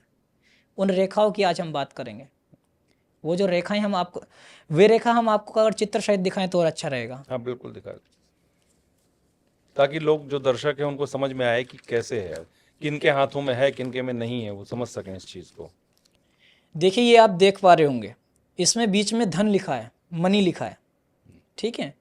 ये जो मनी है, ये पंच महापुरुष राजयोग से आती है। 5 प्रकार के ग्रह, 5 ग्रह हमारा सहयोग करते हैं हमें करोड़पति बनाने में, जिनको हम पंच महापुरुष राजयोग कहते हैं। यही ग्रह वे कार्य करते हैं जो रंक से राजा बनाने का काम करते हैं, रोडपति से करोड़पति बनाने का। ये 5 ग्रह ही काम करते हैं। वे ग्रह कौन कौन से हैं? सबसे पहले आता है इसमें मंगल। मंगल यूं तो क्रोधी ग्रह माना जाता है, लेकिन राजयोग में सबसे पहले मंगल का अधिकार होता है। उसके बाद दूसरा बुध, यदि किसी का बुध अच्छा है तो व्यक्ति रंक से राजा बनता है। उसके बाद शुक्र, जो मालव्य नाम का राजयोग बनाता है। और उसके बाद जो हम बात करते हैं अपना शनि आता है, जो सस नाम का राजयोग बनाता है। तो ये कुछ हमारे, और एक हंस नाम का राजयोग बनाता है हमारा गुरु। यदि ये 5 ग्रह में से एक भी ग्रह किसी का बैलेंस है, अब ये बैलेंस हम अपने हाथ में देखेंगे और इसमें देखेंगे कि ये भाई धन तो आएगा, लेकिन कहाँ से आएगा। अब करोड़पति तो अलग अलग है, कोई दबंग व्यक्ति भी करोड़पति बन जाता है अचानक एक सुपारी लेके, और एक मेहनत करके भी व्यक्ति सफलता प्राप्त करके करोड़पति बनता है। तो मेन मुद्दा यह है कि हम करोड़पति कब बनेंगे और कैसे बनेंगे। एक करोड़पति बनना बड़ी बात नहीं है, लेकिन सच्चे ढंग से, अच्छी प्रक्रिया से करोड़पति बनना बहुत बड़ी बात। वो प्रक्रिया समझाइए। वो प्रक्रिया इसके अंदर लिखी है जी। इसके अंदर जो गुरु है जी, आप गुरु देख पा रहे होंगे, इधर साइड में हमने यहाँ पर गुरु दिखा हुआ है। ये जो गुरु है, यहाँ पर ज्ञान लिखा है, ज्ञान। जी। कोई आपका इंस्टीट्यूट, कोई आपका आध्यात्मिक केंद्र हो, कोई आप बड़े बड़े धर्माचार्य हों, अनिरुद्धाचार्य जी महाराज, देवकीनंदन ठाकुर जी महाराज, और पंडित धीरेन्द्र कृष्ण शास्त्री जी महाराज, अलग अलग जितने भी आप देखते होंगे करोड़पति अरबपति व्यक्ति जो ज्ञान मार्ग से बने हैं, लोगों को सतुपदेश देकर बने हैं, एक धार्मिक कार्य करके बने हैं, उनकी ये उंगली बहुत बड़ी होती है और ये ग्रह गुलाबी होता है। सूर्य, ये अपना जो ज्ञान का ग्रह है, ये बैलेंस होता है। तो उंगली बड़ी हो रही थी, मतलब ये उंगली इस वाली उंगली से, सूर्य की उंगली से, जिसको हम अगर इंग्लिश में बोलें तो हमारी रिंग फिंगर, हमारी इंडेक्स फिंगर उस रिंग फिंगर से बड़ी होगी। यदि किसी की रिंग फिंगर इंडेक्स फिंगर से छोटी है और इंडेक्स फिंगर बड़ी है, और गुरु का पर्वत गोल है, गुलाबी है, उस पर कोई नक्षत्र का शाइन नहीं है, क्रॉस चलेगा। क्रॉस बर्बाद करता है, लेकिन क्रॉस अगर इस पर बन जाए तो यहाँ पर अति घमंड को अंकुश करने का कार्य करता है। घमंड नहीं होगा व्यक्ति के ये जो ज्ञान वाली जो आप बता रहे हैं इसी में। हाँ, तो उसकी प्रकृति बदल जाती है। उसकी प्रकृति बदल जाती है और व्यक्ति उत्थान इतना करता है कि हंस नाम का राजयोग बन जाता है। देखते ही देखते व्यक्ति कुछ नहीं होता। जैसे आप अगर हम गुरुदेव की बात करें आचार्य धीरेन्द्र कृष्ण शास्त्री जी की बात करें हम्म, तो वो आज से अगर हम 5-10 साल पहले की बात करें, 10 साल पहले की बात जी, करें जी। तो ना तो उन्हें कोई जानता था, नहीं जानता था, लेकिन अभी वो कितने पॉपुलर भी हैं और पैसे से भी कम नहीं है, बड़ी बड़ी गाड़ियाँ सब में घूमना, नहीं वो एक अलग विषय है। लेकिन ये है कि हम अमीर बनने की बात कर रहे हैं। अब करोड़पति किसी आम आदमी को बनना है कि उसके पास कोई विधा ही नहीं है, ना वो धर्म से जुड़ा हुआ है, वो अपना मजदूरी करता है, उसको करोड़पति बनना है, तो कोई ना कोई तो उसके जीवन में आएगा, कोई ना कोई मौका मिलेगा उसे। कैसे मिलेगा? यदि ये शनि पर्वत, जिसमें मिडिल फिंगर बोलते हैं, मिडिल फिंगर है, यहाँ पर शनि लिखा है, ये इसके नीचे लिखा है भाग्य, इस शनि के नीचे भाग्य लिखा है। भाग्य बदलने का काम शनि करता है। भाग्य लोहा, लोहे का कारक शनि होता है। जैसे आप माना किसी कंपनी में कार्य करते हैं, रतन टाटा, अलग अलग लोग हैं जिनके कंपनी के मालिक हैं, जैसे टाटा कंपनी, अलग अलग किसी भी कंपनी में, लोहे की कंपनी में, किसी गाड़ी की कंपनी में, क्योंकि आज लोहे के बिना तो आजकल कुछ है ही नहीं, उसमें व्यक्ति कार्य करता है तो वो लोहे से उत्थान पा सकता है। सरकारी नौकरियों के क्षेत्र में बहुत बड़े पदस्थ पर जा सकता है। साथ में वह व्यक्ति को कोई ना कोई ऐसा, उसका भाग्य उसे ऐसे मोड़ पर लाएगा कि अचानक से उसकी किस्मत बदल जाएगी। जैसे कोई किसी एक्टर के संपर्क में आके एक्टर बन जाए, लेकिन वो एक्टर बनेगा नहीं, क्योंकि एक्टर बनाने का काम मालव्य नाम का राजयोग करता है। उसकी भी हम चर्चा करेंगे, वो शुक्र से बनता है। मतलब क्षेत्रवार बटा हुआ है सब। क्षेत्रवार ग्रहों के क्षेत्र बटे हुए हैं कि वो व्यक्ति कैसे करोड़पति बनेगा। करोड़पति बनाने का काम राहु वाले जो बीच में जो ट्रायंगल बना है, ये मनी ट्रायंगल ही करेगा। ये बहुत ट्रायंगल बहुत प्रचलित है, हमने इसकी वीडियो भी डाली हुई है, हमारे चैनल पर है। 4 करोड़ लोगों ने इस ट्रायंगल की वीडियो देखी है।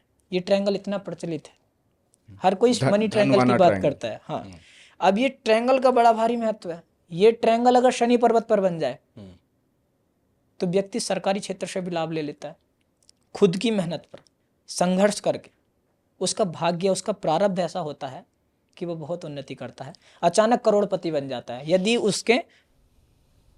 यदि उसका शनि पर्वत बैलेंस है, शनि आप सबने देख लिया है कौन सा है, शनि पर्वत बैलेंस है, शनि पर कोई त्रिकोण या मछली का साइन बना है, मैं लिख के देता हूँ, व्यक्ति करोड़पति जरूर बनेगा।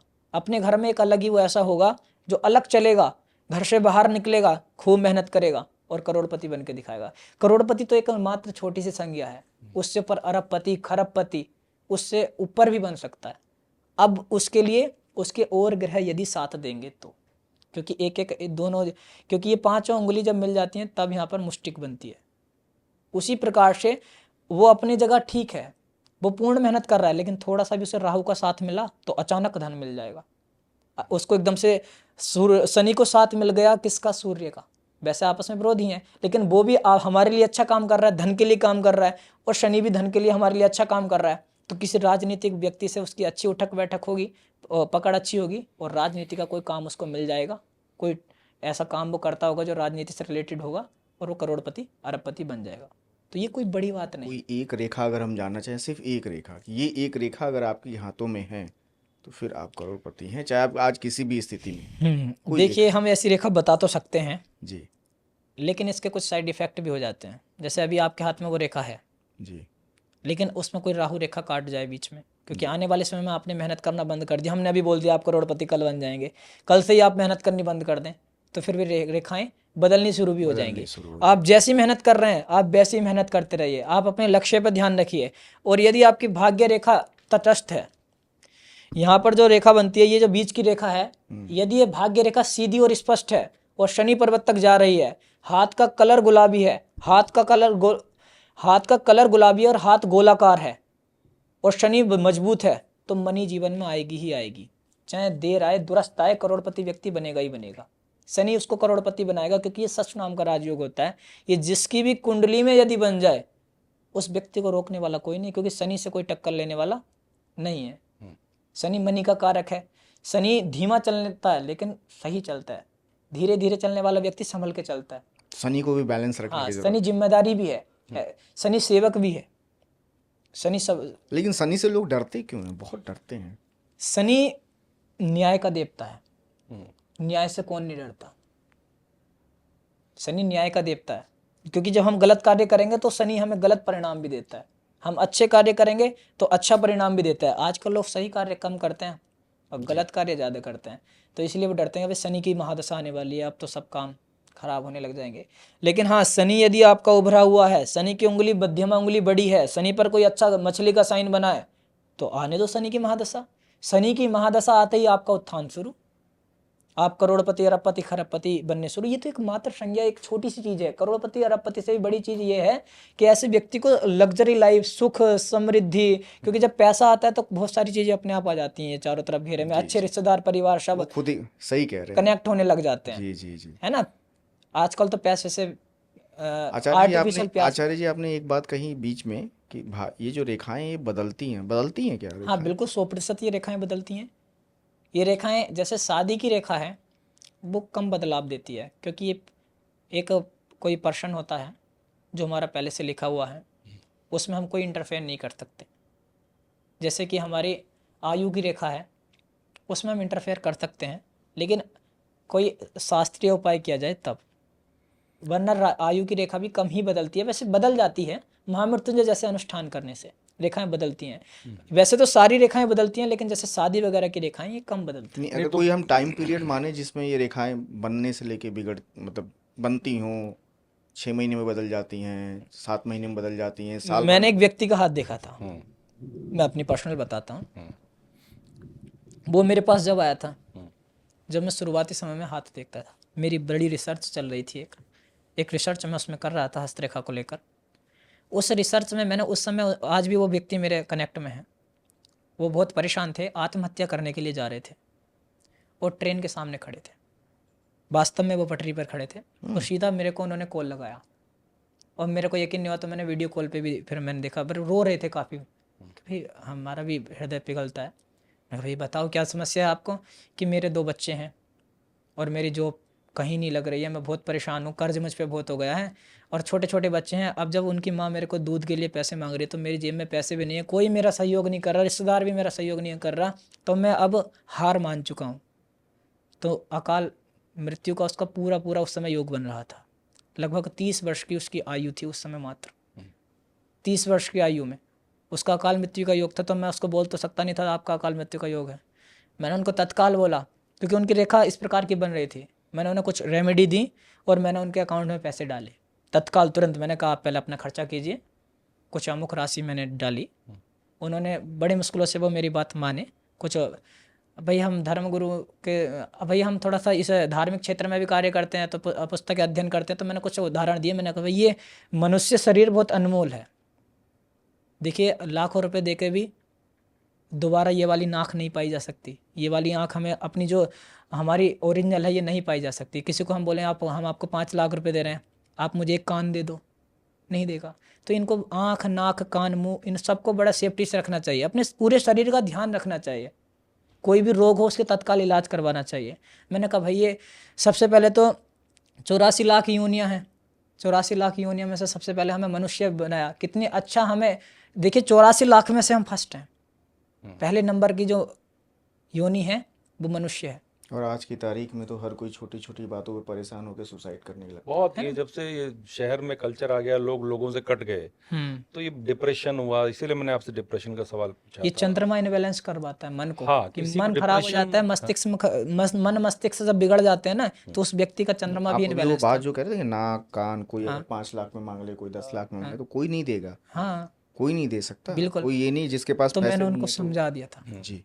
मैंने उन्हें समझाया। तो आज और उनकी आज क्या- उनकी मैंने देखा, हाँ, अब उसके बाद जो उनका कट था वो धीरे धीरे कम हो गया, और वे अब अपनी उस रेखा को पार कर गए हैं, वो सुखी जीवन जी रहे हैं, और अभी भी एक अच्छी नौकरी पर भी है।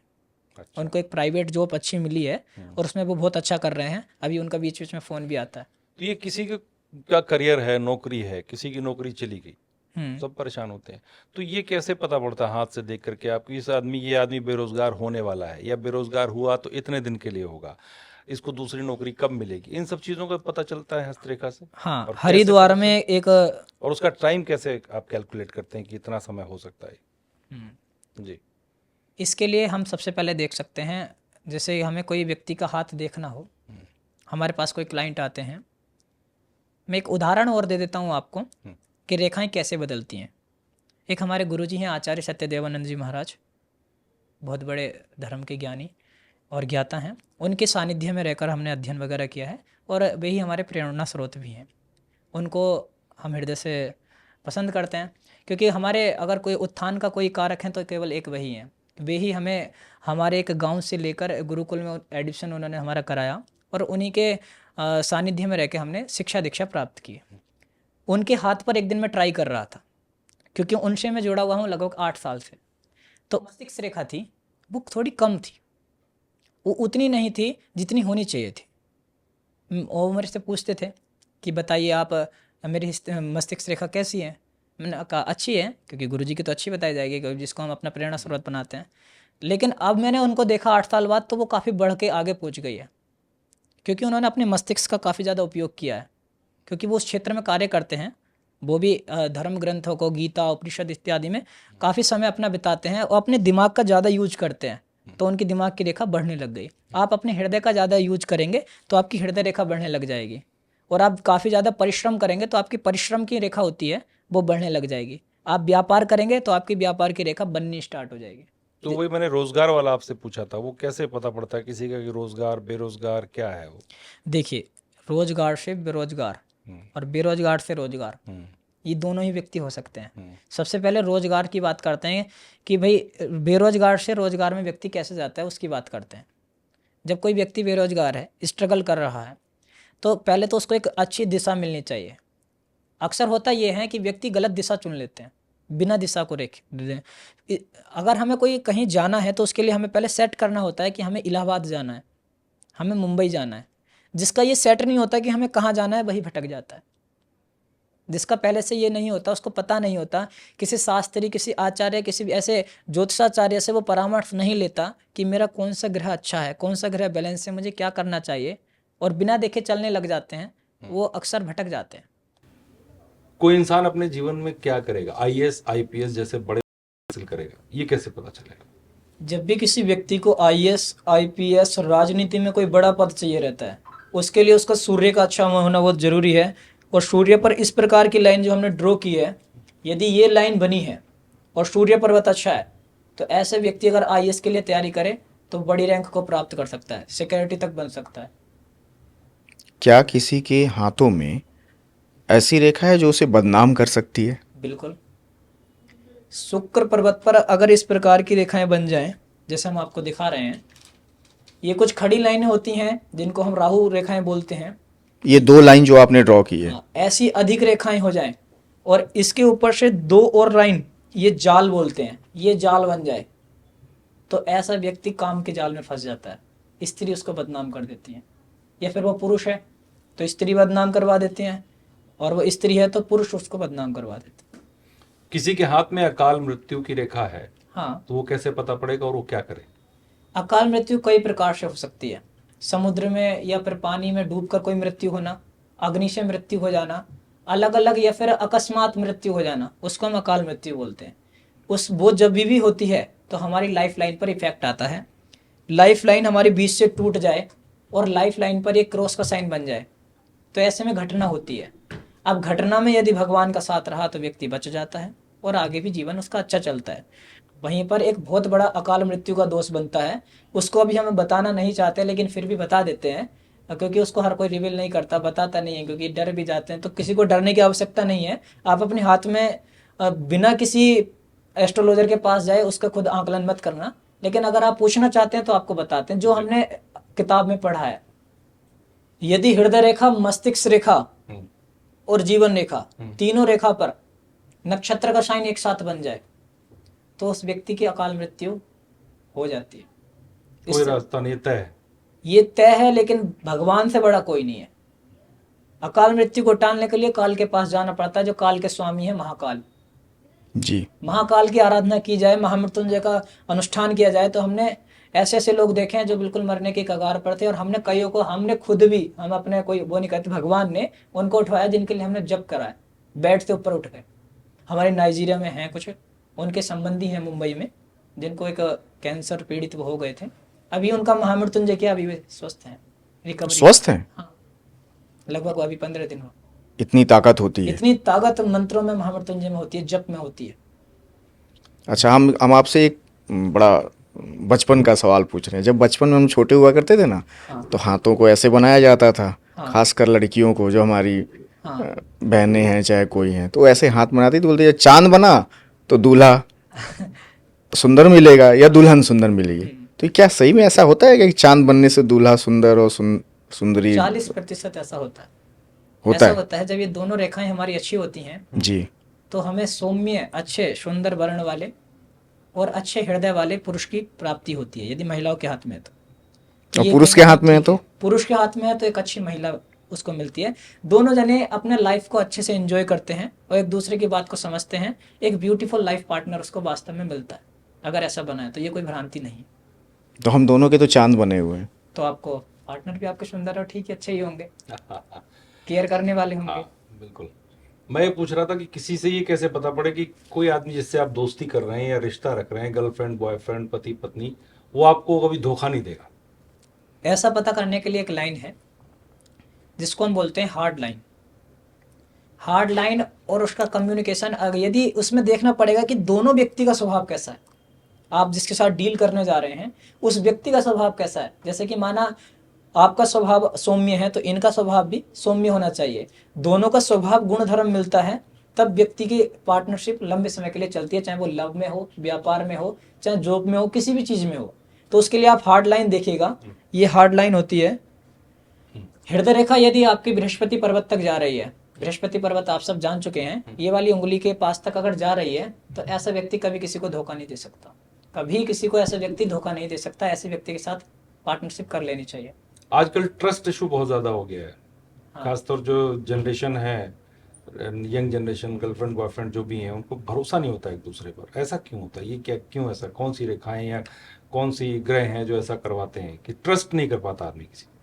देखिए, इसके लिए एक तो अपना वर्तमान प्रचलन है कि आजकल ऐसे ट्रेंड बन गया है कि भाई पहले हम साथ रह के देख लेते हैं, बाद में शादी कर लेंगे, जो सरासर गलत है। जी जी जी। ठीक है, सनातन धर्म इसकी अनुमति नहीं देता है। और उसके बाद शुक्र का कुछ प्रभाव होने से, और आजकल राहु का युग है, राहु और शुक्र पर दोनों पर क्रॉस बन जाए तो कामुकता से व्यक्ति विचलित रहता है और उसके साथ साथ राहु उसकी मति भ्रमित कर देता है। तो जब काम उसके सर पर हावी हो जाता है तो व्यक्ति ऐसा करता रहता है कि जैसे कपड़े बदलता है वैसे गर्लफ्रेंड बॉयफ्रेंड बदलते रहते हैं। एक्स्ट्रा मैरिटल अफेयर किसी का है, ये भी क्या पता चलता है? तो 100% पता चलता है। कैसे? शादी के बाद भी किसी का अगर संबंध है, स्त्री पुरुष का संबंध बन रहा है, उसके बारे में जानना है तो आप देखिए, आपकी लाइफ लाइन से एक रेखा निकलकर मस्तिष्क रेखा को काटेगी। अच्छा। आप देख पा रहे होंगे इस प्रकार से कोई रेखा यदि काटती है, इसको आप चेक कर सकते हैं। जितनी बार काटेगी, 1 बार 2 बार 3 बार 4 बार, उतनी ही स्त्रियां शादी के बाद भी व्यक्ति के जीवन में आएंगी, या उतने ही पुरुष आएंगे? उतने ही पुरुष आएंगे। दोनों के लिए बराबर होती है। दोनों के लिए बराबर। अब उन पर अंकुश कर पाए, संयम कर पाए, लेकिन फिर भी वो कहीं ना कहीं बहक जाते ही है, क्योंकि राहु उनको बहका देता है। क्या गुस्सा होने का भी कोई लाइन होती है? बहुत लोग बहुत ज्यादा गुस्सा करते हैं, बहुत अग्रेसिव होते हैं, वो क्यों होता है? देखिए, इसमें अचानक गुस्सा आने का एक कारण मंगल भी है।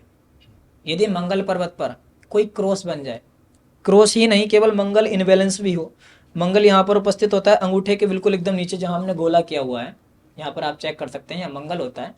यदि ये मंगल इनबैलेंस हो जाए, यहाँ पर हमारा मंगल होता है, ये मंगल यदि इनबैलेंस हो जाए तो व्यक्ति अति क्रोधी होता है। अचानक उसको क्रोध आता है, अचानक चला जाता है, और क्रोध के चलते वो अपना खुद का ही विनाश करने पर उतर जाता है। अपना ही खुद का खराब करने के लिए अपनी ही चीज़ों को वो खराब करना शुरू कर देता है।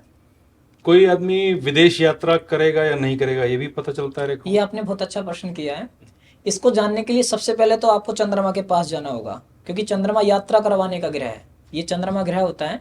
यदि किसी का चंद्रमा गोल है, उठार लिए हुए है, गुलाबी है, और इस पर कोई अच्छा शुभ मछली का साइन बन रहा है, ये मछली का अपना साइन होता है, ये मछली का साइन बन रहा है, तो ऐसे व्यक्ति 100% यात्रा ही करेंगे। वो आपको देखेंगे कभी वो कनाडा मिलेंगे, कभी इंग्लैंड, कभी थाईलैंड, कभी नीदरलैंड, अलग अलग जगह पर वो मिलेंगे। मतलब ये रेखा है तो वो विदेश जाएंगे ही जाएंगे। और मछली का साइन है तो विदेश से पैसा कमाएंगे। मछली अच्छा। का साइन है, उठा हुआ है तो पैसा भी कमाएंगे। और एक रेखा और भी बताई गई है जो वो वहीं जाके बस जाएंगे, यहाँ से जाएंगे विदेश। वो कौन सी रेखा है जो बस जाएंगे? वो रेखा ऐसी होती है कि चंद्र रेखा उसको हम बोलते हैं, आपको हम ड्रॉ करके बताते हैं जी। भाग्य रेखा में यदि चंद्र रेखा मिल जाए, ये चंद्र रेखा होती है, भाग्य रेखा में यदि चंद्र रेखा मिल जाए जी, तो ऐसे व्यक्ति विदेश में ही बस जाते हैं, जाके बस जाते। हाँ। या फिर वो जाते जरूर हैं, जाकर वो बचने का पूरा प्रयास करते हैं और रेखा स्पष्ट सीधी है तो वहीं बस जाते हैं। किसी की लव मैरिज होगी या अरेंज, ये कैसे पता चलता? ये तो इसको जानने के लिए अब यहाँ पर चांद वाला कॉन्सेप्ट नहीं लगेगा। इसको जानने के लिए सबसे पहले आपका शुक्र पर्वत उठा हुआ होना चाहिए। ये शुक्र पर्वत होता है जी। अंगूठे के नीचे, ये अगर आपका उठा हुआ है और उसके बाद आपका शुक्र के साथ साथ बृहस्पति की उंगली अच्छी है, बृहस्पति पर्वत उठा हुआ है, इस पर एक क्रॉस का साइन बना है, यहाँ एक क्रॉस का साइन आपका बन रहा है और आपकी ये दोनों अगर बढ़िया हैं और उसके बाद आपकी जो शादी की रेखा है वो नीचे के लिए झुक रही है, जो शादी की रेखा होती है जी। वो आपकी हृदय रेखा तक आ जाए या इस प्रकार से झुक जाए तो व्यक्ति की लव मैरिज होने के चांस होते हैं। मतलब जिसे वो चाहता है उसे वो पा सकता है जीवन भर के लिए। हाँ। अच्छा, पानी से एक बात आया कि कहा जाता है कि औरतें भाग्य बदलती हैं और बनाती हैं और बिगड़ भी जाती बिगाड़ती भी हैं।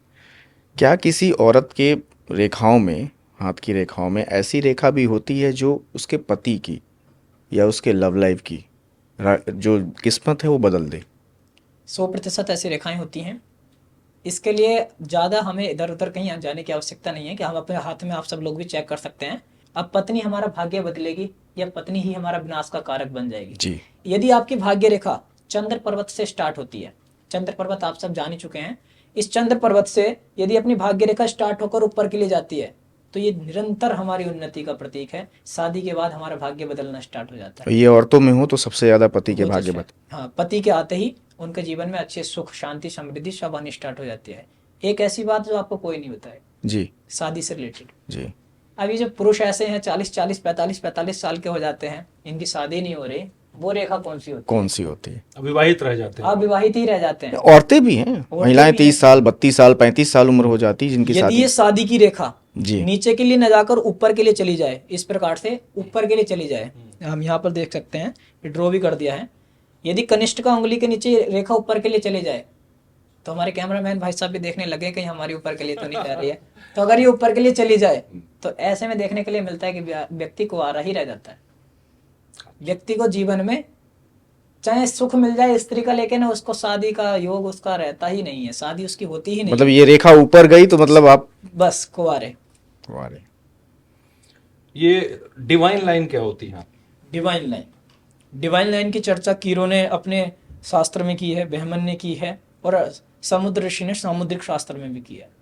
डिवाइन रेखा एक चमत्कारी रेखा होती है जो जिस मंगल रेखा होती है।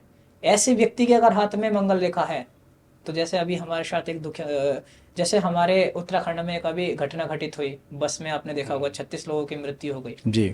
अगर ऐसा व्यक्ति बैठा होता जिसके हाथ में डिवाइन लाइन होती तो उसी के भाग्य के कारण वो सब बच सकते थे। इतना असर होता है? इतना असर डिवाइन लाइन में होता है और ऐसा कई बार हुआ भी है। रिसर्च और खोज में ये पता चला है कि जिसके हाथ में डिवाइन लाइन होती है वो अपना तो चमत्कारिक घटना उसके साथ घटती है कि वो बिल्कुल मौत को छू के बाहर आ जाता है, लेकिन उसको आंच तक नहीं आती, भगवान स्वयं उसकी रक्षा करते हैं। तो वो लाइन आप बताएं हमारे दर्शकों को, कौन सी? वो लाइन होती है जीवन रेखा के साथ साथ एक रेखा आगे के लिए चलती है। यहाँ पर इस प्रकार से जीवन रेखा के साथ साथ अंगूठे के नीचे एक रेखा चलती है, उसको हम डिवाइन लाइन बोलते हैं, जो केवल 10% हद से हद 1% ही व्यक्तियों के हाथ में होती है, 10 भी ज्यादा। अच्छा, तिलों का क्या महत्व है? तिलों का जीवन में बहुत महत्व है। तिल हमारे जीवन में हमारे कार्य को बिगाड़ने का काम भी करते हैं और तिल अगर हमारे राइट साइड में है तो लाभकारी हैं और लेफ्ट साइड में है तो हमारे लिए दोषकारी हैं। महिलाओं के लिए उल्टा होता है, महिलाओं के लिए राइट साइड में है तो उनके लिए अच्छे नहीं है, लेफ्ट साइड में यदि महिलाओं के तिल हैं तो वे अच्छे हैं क्योंकि उनका बायां भाग प्रधान है, बायां हाथ भी प्रधान है। किसी की जीभ पर तिल होता है तो क्या कहते हैं? जीभ पे तिल हो तो उसको बाणी पर कुछ नहीं होता है, कुछ भी बलबोड़ा होता है, कुछ भी बोल देता है। और कभी कभी तिल गुप्तांग पे भी देखने के लिए मिलता है। ऐसे लोग अत्यधिक कामुक होते हैं लेकिन उनको एक ऐसी पत्नी की प्राप्ति होती है जो को भी धनाढ़ होती है, या फिर पत्नी है तो उसको ऐसे पति की प्राप्ति होती है जो धनाढ़ होती है। और तिल यदि ये ग्रहों पर बन जाए तो ये ग्रहण का कार्य करते हैं। केवल शनि, राहु और केतु, आप शनि भी जानते हैं, राहु केतु जान गए हैं, नहीं जानते तो एक बार और आप देख लीजिएगा। शनि होता है यहाँ पर अपना शनि होता है, यहाँ पर राहु और यहाँ पर केतु, ये एक ही श्रेणी में होते हैं, हाथ में नंबर वाइज होते हैं। यदि इन पर तिल बन जाए तो बहुत अच्छा माना जाता है। और यदि इनसे अलावा किसी के पास भी तिल बन जाए, शुक्र पे तिल कामुकता में फंसा देगा, स्त्री के सौंदर्य जाल में फंसा देगा। कौन सा तिल तिलिस्मी होता है? जो इंसान का किस्मत पलट दे। किस्मत पलटने वाला तिल होता है जो शाहरुख खान के हाथ में। अच्छा। मैंने एक बार रिसर्च किया था, एक एक्टर के हाथ में राहु पर्वत पर तिल था, हम्म। तो वह व्यक्ति खरबपति था, अरबपति था। ऐसे में राहु और केतु पर यदि तिल बन जाए, शनि पर तिल बन जाए तो मनी अपने आप आती आती है, और सूर्य पर तिल बन जाए तो बड़ा अपमान सहना पड़ता है। सूर्य की उंगली पर तिल बन जाए तो बड़े बड़े सम्मानित व्यक्ति धरातल पे आ जाते हैं। लेकिन अगर ये तिल लाल कलर का हो, लाल कलर का तिल बहुत अच्छा होता है। ऐसे लोगों की संकल्प शक्ति, विल पावर इतनी अच्छी चाहे वो होती है कहीं हो, कि कुछ भी कर सकते हैं वे, जहां भी हो। शरीर हर पे कहीं। सिचुएशन को, जैसे हम बैठे हैं, मन से मन उनके मिल जाते हैं, क्योंकि वो सबके लिए अच्छा सौम्य सोचते हैं। अच्छा। लाल तिल हमेशा अच्छा ही माना जाता है, शरीर में कहीं पे भी। कहीं पर भी। काला तिल अच्छा नहीं माना जाता। और और अक्सर होता है लाल तिल। लाल तिल अगर सूर्य पर बन जाए, बहुत होता है लाल तिल। होता है। लाल तिल अगर सूर्य पर बन जाए तो सूर्य का कलर भी लाल है। मंगल पर बन जाए तो पुलिस में बड़ा अधिकारी बना देता है, सुरक्षा में बहुत बड़ा अधिकारी बना देता है। आज की तारीख में बहुत सारे लोग, जो कपल जो हैं, वो बच्चा ना होने से परेशान हैं। तो ऐसी भी कोई रेखा है कि बच्चे नहीं होते, और बच्चे होने के कई सारे तरीके आ गए हैं, उनसे बच्चे हो जाते हैं, तो कई लोगों के सरवाइव नहीं करते। तो कोई कोई है रेखा, रेखा के जरिए आप ये बता सकते हैं कि ये बच्चे नहीं होंगे, अगर होंगे तो ऐसे होंगे, और इसका उपाय भी है जी। देखिए, यदि किसी को बच्चे नहीं होते तो सबसे पहले तो डॉक्टरी सलाह परामर्श लेना ही चाहिए कि भाई शुक्राणु की कोई कमी तो नहीं है। कोई किसी प्रकार की ऐसी कोई डॉक्टरी जांच में जब आ जाए कि सब नॉर्मल है, कोई समस्या नहीं है, फिर भी बच्चे नहीं हो रहे, तो इसके लिए उपाय भी है कि हमारे हाथ में 18 रेखाएं बच्चों की होती हैं। सबसे पहली रेखाएं शुक्र पर्वत पर विराजमान होती हैं। यदि शुक्र पर्वत पर रेखाएं बनी हैं, और शुक्र पर्वत पर बड़ी बड़ी रेखाएं बनी हैं, आपको हम ड्रॉ करके दिखाते हैं, अपने हाथ में दिखाते हैं। यदि शुक्र पर्वत पर इस प्रकार से रेखाएं बनी हैं तो ये एक पहला साइन है कि बच्चे होने चाहिए। उसके बाद यदि जीवन में जो हमारी लव रेखा है, ये जो हमारी शादी की रेखा है, इसके ऊपर इस प्रकार से लाइन है, तब भी ये साइन है कि बच्चे होने के चांस है। जिन महिलाओं को बच्चे नहीं होते, वे महिलाएं कैसी होती हैं कि उनका जाल बना हुआ होता है अपने बृहस्पति पर्वत पर।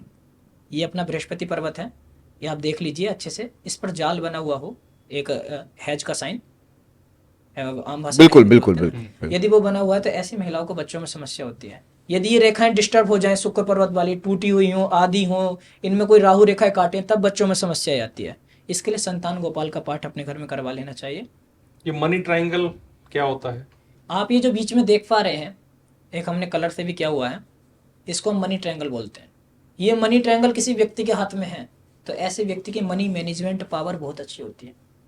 ऐसे व्यक्ति को आप 1 लाख रुपए दे दो, वो उसको खर्च भी कर देगा, लेकिन उसके पास इतना बचा लेगा कि अगर कल कोई आप मांगने लग जाए तो रिकवर करके भी दे देगा। मनी मैनेजमेंट अलग चीज़ होती है और करोड़ों अरबों आना अलग चीज़ होती है। यदि ग्रह साथ दें और ये वाला ट्रायंगल बना हो तो व्यक्ति करोड़ों कमाएगा भी और बचाएगा भी। अमूमन कहा जाता है कि जिसका ट्रायंगल बनता है उसके पास पैसा बहुत होता है। देखिए, ये 50% सत्य है और 50% कारण ये है, मनी ट्रायंगल अच्छा बना हुआ है लेकिन बीच में क्रॉस बन गया। मनी ट्रायंगल तो बना है लेकिन शनि पर्वत पर क्रॉस है, तो सारा पैसा कर्ज में चला गया। शनि पर्वत पर यदि दबा हुआ है तो 100% कर्ज होता है, 100%, 101 बोल सकते हैं, लेकिन 99 नहीं होता है। कारण ये है, शनि पर क्रॉस बन गया तो सारा पैसा कहाँ चला गया? कर्ज में। कर्ज में, रोग में, दुख में।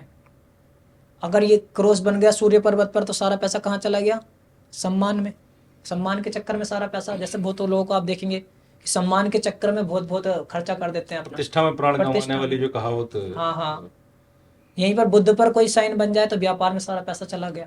यदि उसके 9 ग्रहों में से 5 ग्रहों पर मनी ट्रायंगल बन जाए तो उसको राजा बोलेंगे, राजा, आज का राजा। मनी ट्रायंगल कितनी पावर होती है। तो मुकेश अंबानी पे ऐसा ही कुछ होगा शायद। हाँ, मुकेश अंबानी पर बनी ट्रायंगल भी है, उनके हाथ गुलाबी भी है, और उनके हाथ की जो रेखाएं हैं स्पष्ट और सीधी हैं, और उनका हाथ उभार लिए हुए और सॉफ्ट हाथ और गोलाकार हाथ है, जो A1 कैटेगरी में आता है। अच्छा, कोई आदमी सरकारी नौकरी में जाएगा या अपना प्राइवेट का नौकरी करेगा या बिजनेस करेगा, ये कैसे पता चलता है? भाग्य रेखा निकलकर सीधी हमारी सूर्य पर्वत पर चली जाए, सूर्य पर्वत भी आप जानते हैं, तो ऐसे लोगों को सरकारी नौकरी में, राजनीति में, सम्मान में, इन सब में लाभ होता है। इन्हीं चीज़ों में देश सेवा, सनातन की सेवा, इन सब में यदि कोई कार्य करे तो उसे सफलता मिलेगी। इसके बाद यदि हम बात करें, ये भाग्य रेखा निकल कर बुध पर्वत की ओर आए तो हमने बताया कि व्यापार करना चाहिए। उसके बाद करते हैं यदि गुरु पर्वत पर चली जाए तो ऐसे व्यक्ति को धार्मिक कार्य करने चाहिए। ऐसे व्यक्ति को अध्यापक, टीचर, प्रोफेसर, इन सब में अपना अप्लाई करना चाहिए और बच्चों को पढ़ाने के लिए कोई अपना खुद का संस्थान खोल सकते हैं। ये सब कार्य करेंगे तो उन्हें सफलता मिलेगी। उसके बाद हम बात करते हैं यदि ये दिशा रेखा चंद्र पर्वत पर जाए तो ऐसे व्यक्ति को विदेशों में कॉन्टैक्ट बनाने चाहिए, संपर्क करना चाहिए, यात्राएं करनी चाहिए। ऐसे लोग डीलिंग करने में बहुत अच्छे होते हैं और विदेश में डील करना होता है, तो ऐसे लोग वहाँ पर अच्छा व्यापार, अच्छा नौकरी, सब कुछ कर सकते हैं यदि चंद्र पर्वत पर जाए तो। और यही रेखा यदि राहु पर जाए तो व्यक्ति को ट्रेडिंग भी करके एक बार देख लेनी चाहिए। मैं ये नहीं कहता, मैं जुए की कभी सपोर्ट नहीं करता, ये जुआ नहीं है, इसको कोई बोलते हैं। ट्रेडिंग नहीं करनी चाहिए, लेकिन स्टॉक मार्केट में अपना कुछ पैसा इन्वेस्टिंग, कुछ फंड, कुछ अपने बच्चों के लिए ऐसा कुछ कर सकते हैं। भविष्य के लिए आप कर भविष्य सकते के लिए सेविंग कर सकते हैं, क्योंकि राहु जो है वो अचानक पैसे देने वाला है। अचानक पता नहीं कौन सा जो स्टॉक है वो गति पकड़ जाए, हैं जी। और वो गति जब भी पकड़ेगा जब आपका राहु बैलेंस होगा। यही है केतु पर चली जाए तो व्यक्ति भक्ति भाव में बहुत पैसा कमाता है। यदि किसी के हाथ में भाग्य रेखा ही ना हो तो उसका भी विधान है महाराज। और शनि छोड़ दिया आपने, शनि पर चली जाए तो? अगर ये शनि पर चले जाए तो व्यक्ति अपने भाग्य पर खाता है। उसका भाग्य पहले से उसे निर्धारित करता है, वो फील्ड नहीं चुनता, फील्ड उसको चुनता है। तो जिसके पास भाग्य रेखा नहीं है, आप बता रहे थे, उसका? अद्भुत होते हैं महाराज ऐसे लोग भी। जिसके हाथ में भाग्य रेखा ना हो, ऐसे लोग कर्म प्रधान होते हैं। किसी भी कार्य में ऐसे व्यक्ति देखे होंगे आपने कि एक व्यक्ति ऐसा होता है कि वो किसी भी कार्य में हाथ डाले वो काम बन जाता है। वो जिस क्षेत्र में मेहनत करे उसमें कामयाब होता चला जाता है, चाहे वो उसका क्षेत्र हो या ना हो। तो ऐसा वो उनका होता है जिसके हाथ में भाग्य रेखा ही ना हो, क्योंकि इनका मतलब ये होता है कि उनका कभी जन्म नहीं हुआ, वो पहली बार इस पृथ्वी पर आए। आगे अच्छा। पीछे कोई हिसाब नहीं? कोई उनका हिसाब नहीं है, क्योंकि उनका कोई प्रारब्ध ही नहीं है। या तो वो सब इक्वल हो चुका है, क्योंकि वहाँ पे धर्म संसद बैठती है पूरी धर्मराज के यहाँ, तो उनका इक्वल हो गया है। अब वो नया जीवन में आए हैं कि जाओ और प्रभु को प्राप्त कर लो और अपनी नई किस्मत बनाओ। नई किस्मत बनाओ, नया प्रारब्ध लिखो, अगले अब वो अच्छा करेंगे तो इसी जन्म में तत्काल उन्हें फल मिल जाता है। उनके लिए स्वर्ग नरक यहीं होते हैं, और अच्छा करेंगे तो यहीं पर उन्हें स्वर्ग के फल मिलते हैं, अच्छा ऐश्वर्य आराम मिलते हैं। तो ये बहुत यूनिक बात है। जिनके हाथ नहीं होते उनका क्या? रेखाएं तो उनके पास नहीं। ये तो बड़ा पॉपुलर सवाल पूछ लिया आपने। आजकल हम देखते हैं पॉडकास्ट अलग अलग सब में जब बड़े बड़े ज्ञान देने आते हैं लोग, जिनके हाथ नहीं है साहब, उनका क्या होगा? इसमें एक प्लस कर दूं मैं। एक शख्स है, निक नाम है उनका, ऑस्ट्रेलिया के मेलबर्न में उनका जन्म हुआ। उनके दोनों हाथ नहीं है, दोनों पैर भी नहीं है। पैर की सिर्फ ये 4 उंगलियां हैं। वो अच्छा तैराकी करते हैं, अच्छे स्विमर हैं, अच्छा लिखते हैं, अच्छा पेंटिंग करते हैं। सिर्फ पैर की 4 उंगलियों के बदौलत उनके ना हाथ हैं ना पैर। हमारा सनातन बड़ा एडवांस है। गर्गाचार्य जी को इस सब चीज़ों का भान था और भृगु ऋषि को इस सब चीज़ों का पता था। भविष्य उनके भी होते हैं जिनके हाथ नहीं होते, ये बात बिल्कुल सही है। तो क्या उनका माथे नहीं होते? क्या उनका मस्तक नहीं होता? क्या उनके लक्षण नहीं होते? लक्षण शास्त्र है, हस्त्र का शास्त्र, लक्षण शास्त्र का अंग। उनके कान तो होंगे, उनके माथे पर रेखा होंगी, उनके पैरों के पंजों पर रेखा होंगी। माना उनके हाथ नहीं है, लेकिन उनका जन्म समय तो होगा। ठीक है, जन्म स्थान, जन्म समय से उनकी कुंडली बनाई जा सकती है। अब उनकी कुंडली भी नहीं है, उनको नहीं पता, उनके माता पिता को नहीं पता जन्म समय जन्म स्थान कब है, तो सीधी सी बात है आप आ जाइए, प्रश्न लगन कुंडली का विधान है। ज्योतिष तो बड़ा गूढ़ विषय है। अब सब कुछ छोड़िए, उनकी समस्या पकड़ती पता चल जाएगा ग्रह कहाँ चल रहे हैं। कोई कह दे मुझे कर्ज है, मंगल इनबैलेंस है। कोई कहे मैं बहुत डिप्रेशन में हूँ, चंद्रमा इनबैलेंस है। कोई कहे हम पे पैसा नहीं आता, पैसा टिकता नहीं है, तो बृहस्पति इनबैलेंस है। आप तो शनि की महादशा को तो आप जानते ही हैं, 7.5 कहते हैं, 7.5 आते हैं हमारे सब काम बिगड़ने लग जाते हैं। तो ये क्यों होता है? क्योंकि हमें पहले से ही पता होता है कि व्यक्ति हमारे पास आते हैं ना दिखाने कि इनका ये बैलेंस इनबैलेंस है। उन्होंने कह दिया हमें ये समस्या है, समझ लीजिए उनका ये इनबैलेंस है। और प्रश्न लगन कुंडली है, मस्तिष्क रेखा है, पैरों की रेखा है, और लक्षण शास्त्र से उनके चलने का तरीका, बोलने का तरीका, ये सब लक्षण शास्त्र में आता है। इससे पूरा बताया जा सकता है कि आपका क्या भविष्य, भूत भविष्य वर्तमान सब बताया जा सकता है। बहुत धन्यवाद आपका समय देने के लिए हमको, और हम आगे आपसे बात करते रहेंगे। जी प्रभु जी।